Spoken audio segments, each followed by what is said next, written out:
నేపాల్లో చిక్కుకున్న భారతీయుల కోసం కేంద్ర రాష్ట్ర ప్రభుత్వాలు సహాయక చర్యలు ముమ్మరం చేశాయి. ఢిల్లీ, హైదరాబాద్, విజయవాడలో హెల్ప్ లైన్లు ఏర్పాటు చేశారు. ఇక అక్కడి అధికారులు కాఠ్మండు ఎయిర్పోర్ట్ ను తెరిచారు. నేపాల్ నుంచి భారతీయులను తరలించేందుకు ఏర్పాట్లు వేగవంతం చేశారు. ఎయిర్ ఫోర్స్ విమానాలను కేంద్రం నేపాల్ కు పంపిస్తోంది. ఇవాళ పరువుల్ని స్వదేశానికి తరలించే అవకాశం ఉందని తెలుస్తోంది.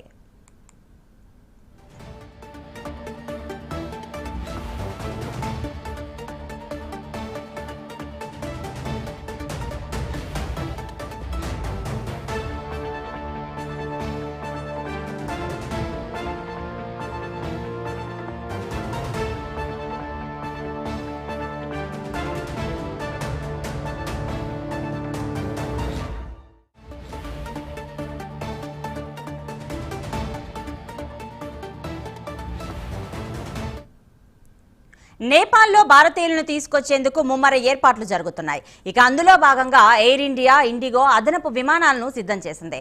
ఢిల్లీ, కాఠ్మండు మధ్య విమానాలు నడుపుతున్నట్లు తెలిపిన ఎయిర్ ఇండియా తెలిపింది. ఇక ఇవాళ కాఠ్మండుకు విమానాలు పునరుద్ధరిస్తున్నట్లుగా ఇండిగో వెల్లడించింది.